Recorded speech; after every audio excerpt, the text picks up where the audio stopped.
Click on subscribe button and don't forget to hit the bell icon.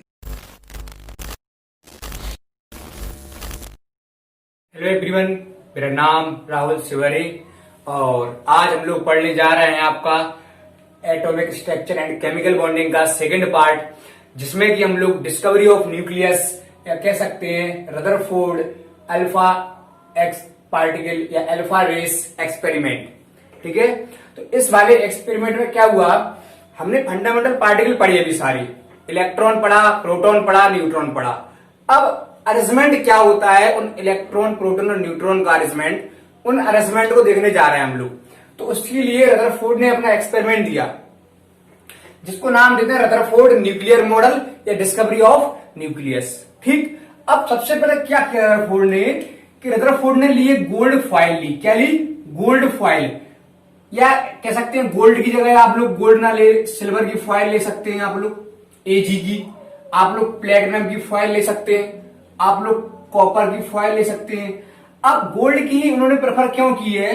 क्योंकि gold जो होता है उसकी आप थिन शीट प्रिपेयर कर सकते हैं, पतली से पतली शीट आप उसकी बना सकते हैं। और जो शीट उन्होंने ली उसका जो थिकनेस रखी वो रखी इतनी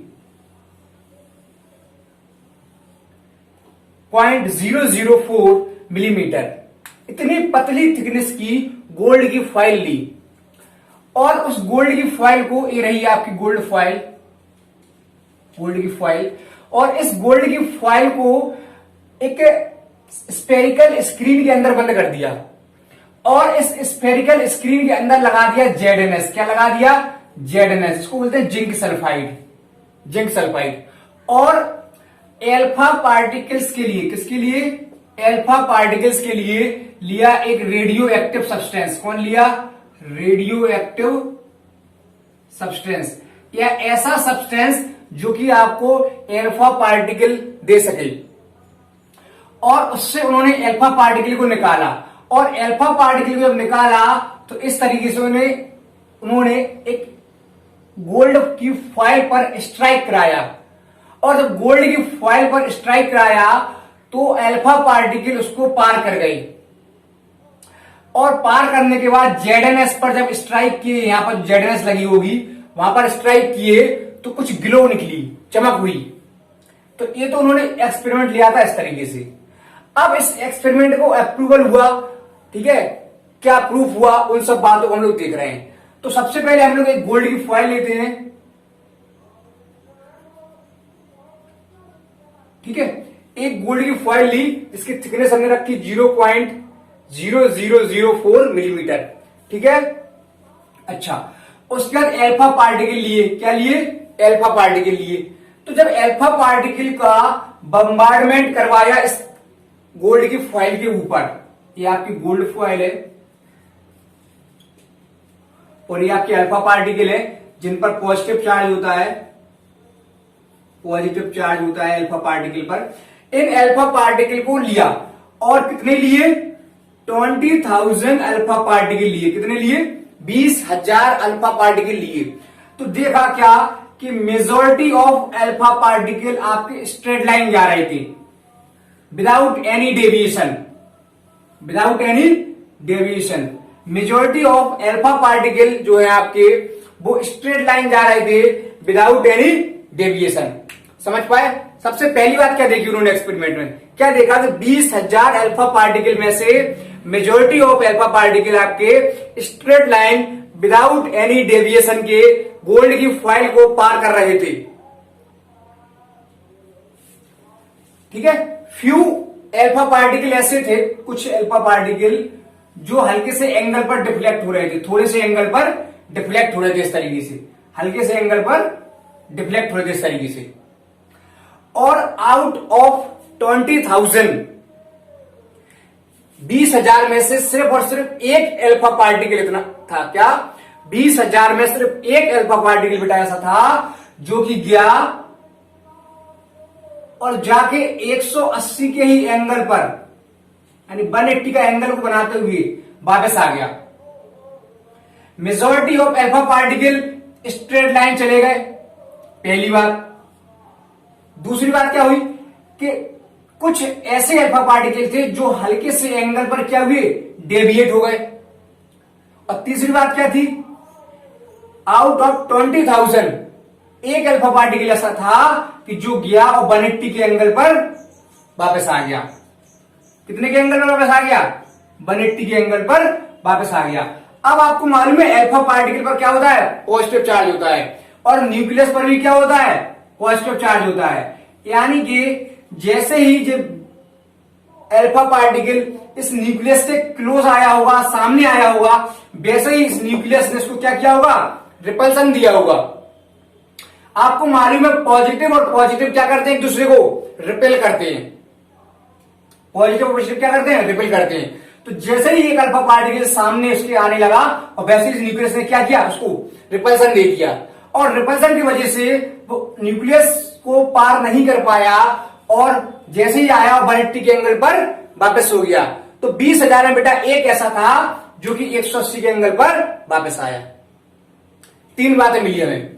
सबसे पहली बात, मेजॉरिटी ऑफ अल्फा पार्टिकल बिना किसी डेविएशन के डिफ्लेक्ट हुए सीधे निकल गए। दूसरी बात, फ्यू ऐसे थे जो कुछ स्मॉल एंगल पर डेविएट हुए, और आउट ऑफ 20,000 एक ऐसा था जो कि 180 के एंगल पर वापस आया। इस बात से क्या मालूम चला हमें, इस बात से मालूम चला कि जब majority of alpha particle straight line जाए बिना किसी डेविएशन के उसको पार कर गए, तो यानी कि जो आपका एटम होता है कैसा होता है, हॉलो होता है, पूरा का पूरा एटम खाली पड़ा हुआ है। पहली बात क्या निकली, जब मेजॉरिटी ऑफ अल्फा पार्टिकल आपके कैसे स्ट्रेट लाइन चले गए, स्ट्रेट लाइन गए इस तरीके से, तो इस बात से हमें प्रूफ हो गया कि जो एटम होता है वो कैसा है, आपका हॉलो है। यानी कि मेजॉरिटी ऑफ एटम जो है वो कैसा है, हॉलो होता है, पूरा का पूरा एटम खाली होता है। पहली बात। दूसरा क्या देखी, जैसे जैसे कुछ क्लोज आने लगे न्यूक्लियस की, ये वाले इस तरीके से, ये वाले, तो यानी कि क्या देखा इन लोगों ने कि सम पार्टिकल स्मॉल एंगल पर डिफ्लेक्ट हुए। कुछ पार्टिकल ऐसे थे जो कि स्मॉल एंगल पर क्या हुए, डिफ्लेक्ट हुए। इस बात से हमें मालूम चला कि जैसे जैसे अल्फा पार्टिकल क्लोज आ रहे हैं न्यूक्लियस के, वैसे वैसे डिफ्लेक्शन मिल रहा है। मतलब ये कि जो न्यूक्लियस होता है वो पूरे एटम के छोटे से भाग में है, छोटे से भाग में रखा हुआ है, ठीक है। और जब एक ऐसा था जो 180 के एंगल में वापस आ गया, मतलब क्या हुआ कि इस एटम का पूरा पॉजिटिव चार्ज जो 180 पर वापस आया, ये प्रूव कर रहा है इस चीज को कि पूरा का पूरा पॉजिटिव चार्ज एटम का उसके स्मॉलेस्ट एरिया में मिडिल में फिक्स रखा है। कहां पे, स्मॉलेस्ट एरिया में मिडिल में फिक्स रखा है। तो तीन बातें हमको बेटा समझ में आई। पहली क्या आई, जब majority of alpha particle straight line निकल गए, यानी कि पूरा का पूरा एटम हॉलो है। दूसरी बात, जब कुछ अल्फा पार्टिकल आपके कुछ एंगल पर डिफ्लेक्ट हुए, मतलब क्या कि वो न्यूक्लियस के क्लोज आने लगे, यानी कि जो न्यूक्लियस वो छोटे से एरिया में डेंस है, ठीक। तीसरी बात क्या है कि जैसे ही सामने आया आउट ऑफ 20,000 वाला एक वाला, तो वो 180 के एंगल पर वापस हुआ। इससे प्रूव हुआ कि जो पॉजिटिव चार्ज है वो एक छोटे से एरिया में सारा का सारा पॉजिटिव चार्ज भरा पड़ा है। ये तीन बातें हमें रदरफोर्ड के एक्सपेरिमेंट से बेटा मालूम चली। समझ पाए बेटा, ये तीनों बातें हमें रदरफोर्ड के एक्सपेरिमेंट से मालूम चली, और इस तरीके से न्यूक्लियस की क्या हुई, डिस्कवरी हुई, जिसको हम लोग कहते हैं रदरफोर्ड्स एक्सरे एक्सपेरिमेंट या डिस्कवरी ऑफ न्यूक्लियस। समझ पाए बेटा। तो क्या क्या किया उन्होंने, रदरफोर्ड ने अल्फा पार्टिकल को स्ट्राइक कराने के लिए रेडियो एक्टिव सब्सटेंस को लिया, जिसने अल्फा पार्टिकल को निकाला। फिर क्या किया, गोल्ड की फॉइल ली, उसकी थिकनेस कितनी रखी, 0.004 मिलीमीटर ऑफ मरकरी, ठीक है बेटा। फिर क्या देखा उन्होंने कि majority of particle straight line चले गए, फ्यू ऐसे थे जो स्मॉल एंगल पर डेविएट हुए, और आउट ऑफ 20,000 वन ऐसा था जो कि गया और 180 के एंगल पर यानी 180 के एंगल पर बेटा वापस आ गया। तीन बातें देखी। कंक्लूजन क्या देखा, सबसे पहला देखा कि जब मेजॉरिटी ऑफ पार्टिकल सीधे जा रहे थे, उससे बात समझ में आई कि जो आपका एटम वो कैसा है, हॉलो है, पहली बात। दूसरी बात, जब कुछ अल्फा पार्टिकल डेविएट हुए हल्के से एंगल पर, इससे मालूम चलने लगा कि वो क्लोज आ रहा है न्यूक्लियस के, यानी कि जो न्यूक्लियस है आपका वो छोटे से एरिया में पैक रखा है। तीसरी बात क्या हुई, जब अल्फा पार्टिकल एक जो 180 के एंगल पर आने लगा, इससे मालूम चला कि इस न्यूक्लियस के पास पॉजिटिव चार्ज है और उसने क्या कर दिया, उसको रिपेल कर दिया। क्योंकि आप जानते हैं इस बात को कि पॉजिटिव और पॉजिटिव एक दूसरे को क्या करते हैं, रिपल्सन करते हैं। तो इस तरीके से बेटा हमने रदरफोर्ड का एक्सपेरिमेंट देखा। अब अगली हेडिंग हम लोग लगाने जा रहे हैं एटॉमिक नंबर। ठीक है, अगली हेडिंग हमारे पास आ रही है एटॉमिक नंबर। तो एटॉमिक नंबर क्या होता है, हम लोग सिंपल सा बात कर सकते हैं कि नंबर ऑफ प्रोटॉन, जो प्रोटॉन का नंबर होगा उसी को हम लोग क्या बोलेंगे, एटॉमिक नंबर। ठीक है बेटा। अच्छा, सपोज करो आपने ले लिया सोडियम। सोडियम के पास हम कहेंगे कितना प्रोटॉन है, 11 प्रोटॉन है। तो इसका एटॉमिक नंबर भी कितना हो जाएगा, 11 एटॉमिक नंबर। ठीक है बेटा, एटॉमिक नंबर कितना हो जाएगा इसका, 11 हो जाएगा। क्यों, क्योंकि इसके पास कितने प्रोटॉन है, 11 प्रोटॉन है। अगर आपके पास एलिमेंट न्यूट्रल हुआ, कैसा हुआ, न्यूट्रल हुआ, तो न्यूट्रल एटम के पास नंबर ऑफ इलेक्ट्रॉन और नंबर ऑफ प्रोटॉन इक्वल होते हैं। क्या बोला, किसी भी न्यूट्रल एलिमेंट के पास जो नंबर ऑफ इलेक्ट्रॉन और नंबर ऑफ प्रोटॉन होंगे वो हमेशा इक्वल होंगे।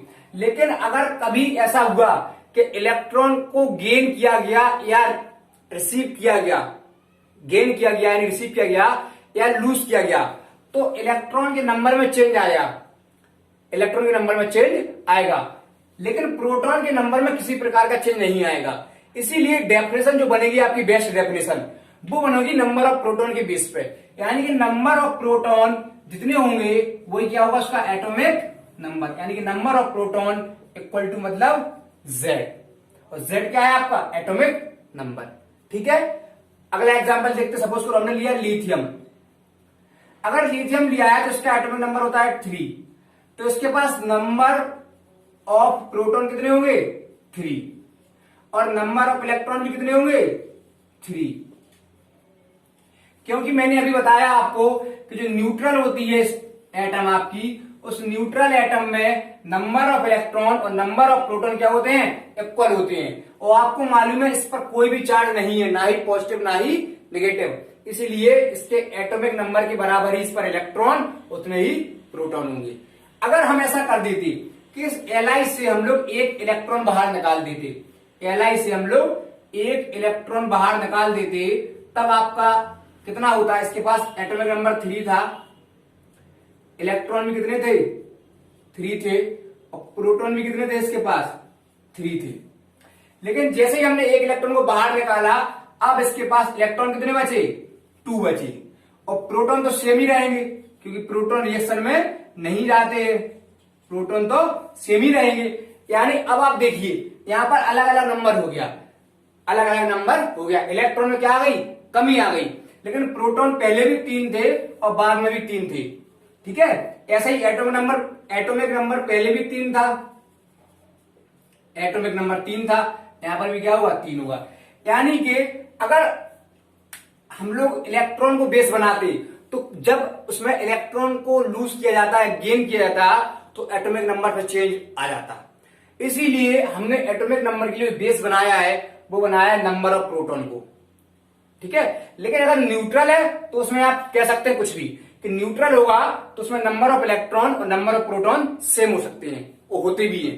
लेकिन अगर उसमें इलेक्ट्रॉन का लूज या गेन किया गया तो इलेक्ट्रॉन का नंबर चेंज हो जाएगा, और फिर इलेक्ट्रॉन के बेस पर डेफिनेशन नहीं बनेगी। फिर आप बनाएंगे किसके बेस पे, प्रोटॉन के बेस पे। तो इसलिए अब हमेशा के लिए एक ही डिसाइड कर लीजिए आप, नंबर ऑफ प्रोटॉन को हमेशा, चाहे वो न्यूट्रल हो, चाहे वो चार्ज हो, चाहे वो प्लस चार्ज हो, चाहे माइनस चार्ज हो, हमेशा आप बेस बनाइए किसको, नंबर ऑफ प्रोटॉन को। यानी कि जितने नंबर ऑफ प्रोटॉन होंगे वही कहलाएगा उसका एटॉमिक नंबर। ठीक है, इस तरीके से। तो एटॉमिक नंबर आप लोगों ने समझा, नंबर ऑफ प्रोटॉन को हम लोग क्या बोलते हैं, एटॉमिक नंबर बोलते हैं। ठीक है, और किसी न्यूट्रल स्पीशीज के पास यानी न्यूट्रल एटम के पास जितने इलेक्ट्रॉन उतने ही प्रोटॉन होंगे, ये भी आपने समझ लिया। और किस तरीके से हम लोगों ने देखा कि अगर Li के पास 3 इलेक्ट्रॉन और 3 प्रोटॉन थे तो उसने एक इलेक्ट्रॉन को लूज कर दिया, तो कितने बचे उसके पास? 2 बचे। और जबकि प्रोटॉन कितने थे? 3 से 3 ही रहे। यानी क्या चीज एक्स्ट्रा हो गई इसके पास? यहां पर 3 प्लस और 2 माइनस, यानी 1 प्लस का चार्ज एक्स्ट्रा हो गया। और जो चीज एक्स्ट्रा हो गई है उसको मुंह पर शो कर देंगे। तो इस तरीके से क्या बन जाएगा? Li mono positive. समझ पाए? तो इस तरीके से हमने बात करी आपसे एटॉमिक नंबर की। ठीक है, अब हम बात कर रहे हैं आपसे एटॉमिक मास की। तो एटॉमिक मास क्या होता है अब आपको हम बताएं। इसको अगर हम हटा दें, अब हम लोग बात करने जा रहे हैं एटॉमिक मास। तो एटॉमिक मास आपका जो होता है,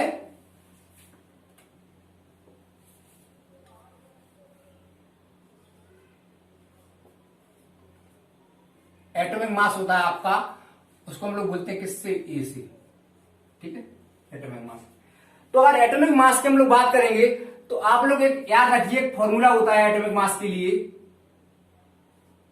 एटॉमिक मास के लिए एटॉमिक मास क्या होता है? एटॉमिक मास होता है number of neutron plus number of proton. ठीक है, यानी कि नंबर ऑफ प्रोटॉन और नंबर ऑफ न्यूट्रॉन का जो सम होगा उसको हम लोग क्या बोलेंगे? Atomic mass. यानी हम कह सकते हैं कि atomic mass is a number, क्या? नंबर जो कि सम है किसका? Number of neutron and number of proton की। समझ में आई बात? अगर आपसे पूछे नंबर ऑफ न्यूट्रॉन क्या होता है, तो number of neutron equal to होता है atomic mass minus atomic number. और अभी हमने बात की है कि एटॉमिक नंबर क्या होता है आपका? नंबर ऑफ प्रोटॉन होता है। तो यहां पर लिख सकते हैं हम एटॉमिक मास मतलब ए माइनस जेड। ठीक है, अगर सपोज करो आपके सामने क्वेश्चन आ जाए इस तरीके से कि आपके सामने लिखा है Na23, सोडियम 23, तो सोडियम का मास होता है 23 और एटॉमिक नंबर कितना होता है? 11। अब आपको निकालना है नंबर ऑफ प्रोटॉन, तो नंबर ऑफ न्यूट्रॉन, तो न्यूट्रॉन कैसे लिख लेंगे? Number of neutron equal to atomic mass यानी 23, एटॉमिक नंबर मतलब 11। कितना आ जाएगा? Neutron equal to 12। अगर हम लोग बात करें मैग्नीशियम Mg, तो जो होता है 24 और जो होता है 12। तो कैसे निकालेंगे हम लोग? n equal to atomic mass 24, atomic number 12। Answer कितना आएगा? Neutron equal to 12। अगर हम लोग बात करें लिथियम Li, ठीक है, जो होता है इस तरीके से 7 होता है इसका मास। मास कितना होता है? 7 होता है। तो number of neutron equal to क्या हो जाएगा? मास माइनस एटॉमिक नंबर, कितना आ जाएगा? Number of neutron 4। तो आई होप इस तरीके से आप लोग समझ चुके होंगे कि क्या होता है एटॉमिक मास। तो एटॉमिक मास आपका होता है number of neutron plus number of proton. समझ पाए? Number of neutron plus number of proton. ठीक है, इस तरीके से।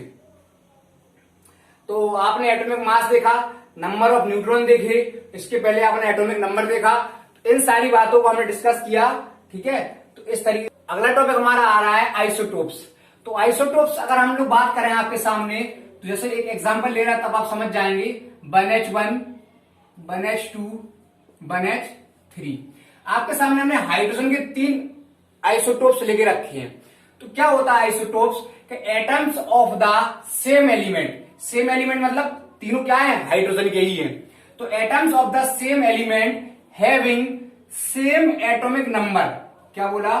सेम एटॉमिक नंबर मतलब Z, but different mass number, but different mass number मतलब E। आप लोग देख रहे हैं कि इसका मास 1, इसका 2, इसका 3। तो आइसोटोप्स जो होते हैं वो एटम्स होते हैं सेम एलिमेंट के, जिनके पास एटॉमिक नंबर सेम लेकिन एटॉमिक मास क्या होता है? अलग अलग होता है, डिफरेंट होता है। उनको हम लोग क्या बोलते हैं? आइसोटोप्स बोलते हैं। तो पहला एग्जांपल देखा हाइड्रोजन का, और एग्जांपल ले रहे हैं आपके सामने। सपोज करो आपके सामने ले रखा मैंने कार्बन का,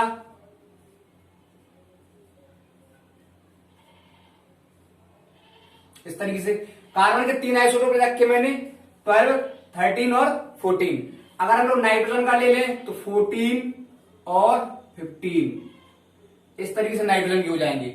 अगर हम लोग ले लें बोरोन के तो 5b10 और 5b11 तो इस तरीके से बोरोन की हो जाएंगी। अगर हम लोग बात करते हैं ऑक्सीजन के तो हो जाएगा आपका 8O16, 8O17 और 8O18। तो इस तरीके से आपके पास डिफरेंट आइसोटोप्स को मैंने लिया है, जिनके पास आप देखिए सेम एटॉमिक नंबर होंगे बट डिफरेंट मास नंबर होंगे।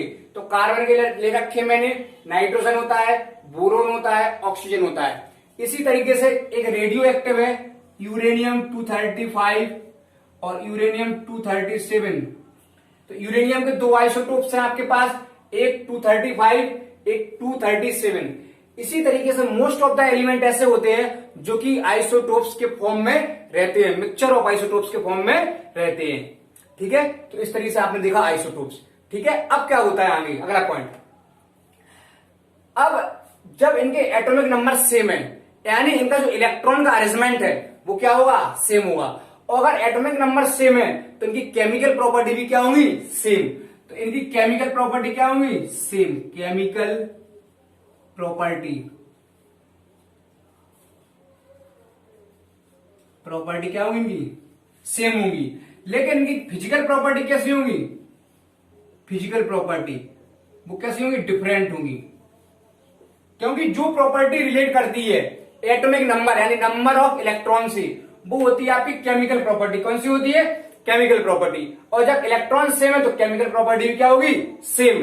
यानी कि इनकी जो रिएक्शन होगी, केमिकल रिएक्शन, वो तरीका उनका सबका सेम होगा, कोई चेंज नहीं आता है। यानी chemical property same but physical property different. किसकी, आइसोटोप्स की। ठीक है, तो मोस्ट ऑफ द एलिमेंट होते हैं जो आइसोटोपिक फॉर्म में रहते हैं, बट कुछ ऐसे होते हैं जो आइसोटोप्स नहीं बनाते हैं। ठीक है, अब हम उनको भी देख ले रहे हैं जो आइसोटोप्स नहीं बनाते हैं। हटा दें, ठीक है, चलो। तो इस तरीके से आपने देखा। ठीक है, अब आइसोटोप्स जो होते हैं आपके दो टाइप से होते हैं, एक स्टेबल आइसोटोप्स, एक अनस्टेबल। एक होते हैं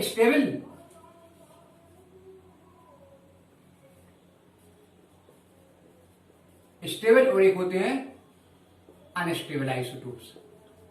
अगर सपोज करो हमने ले रखा है हाइड्रोजन की, तो 1H1 और 1H2 ये दोनों आपके स्टेबल होंगे, और ये वाला होगा आपका अनस्टेबल 1H3। ठीक है, इस तरीके से। इसी तरीके से अगर हम लोग बात करेंगे कार्बन का, तो कार्बन का 12 और 13 स्टेबल है, लेकिन 14 कैसा है, अनस्टेबल है। बात समझ में आ रही नहीं आ रही। तो जो आइसोटोप्स अपने अंदर से रेडिएशन निकालते हैं यानी रेडियो एक्टिव होते हैं, क्या होते हैं, रेडियो एक्टिव होते हैं, वो सभी के सभी आइसोटोप्स कैसे होते हैं, अनस्टेबल होते हैं। कैसे होते हैं, अनस्टेबल होते हैं। तो जो आइसोटोप्स अपने अंदर से रेडिएशन निकालते हैं उनको हम लोग कहते हैं रेडियो एक्टिव आइसोटोप्स। क्या बोलते हैं, रेडियो एक्टिव आइसोटोप्स बोलते हैं। ठीक है, और वो कैसे होते हैं, अनस्टेबल होते हैं। ठीक है, तो इस तरह से आपने दो टाइप से देख लिया आइसोटोप्स। अब कुछ जो नहीं बनाते हैं आइसोटोप्स, ठीक है, उनको हम लोग बात करें। जैसे गोल्ड होता है आपका, ठीक है, सिल्वर होता है आपका, ठीक है, सोडियम हो जाएगा आपका, गोल्ड हो जाएगा आपका, इस तरीके से। ठीक है, और आपका एल्यूमिनियम हो जाएगा, फॉस्फोरस हो जाएगा, कोबाल्ट हो जाएगा, एक्सेट्रा। तो कुछ ऐसे होते हैं जो कि हमेशा सिंगल फॉर्म में मिलते हैं, और जो सिंगल फॉर्म में मिलते हैं वो आपके सामने मैंने बता रखे हैं। और कुछ और भी होते हैं जो कि आइसोटोप्स प्रिपेयर नहीं करते। तो ये सब हमने देखा आइसोटोप्स के बारे में। तो एक बार रिवाइज करेंगे सारी बातों को कि atoms of the same element जिनके पास एटॉमिक नंबर सेम और एटॉमिक मास डिफरेंट होता है उनको हम लोग बोलते हैं आइसोटोप्स। और इनकी फिजिकल प्रॉपर्टी डिफरेंट होती है लेकिन केमिकल प्रॉपर्टी सेम होती है। अगर आपको और डिटेल में पढ़ना है तो एक्स्ट्रा क्लास की साइट पे आप जाइए और टाइप करिए आइसोटोप्स बाय एक्स्ट्रा क्लास, तो आपको मिल जाएगा आइसोटोप्स का डिटेल को पढ़ने को, तो आप वहां से पढ़ सकते हैं। ठीक है, थैंक यू।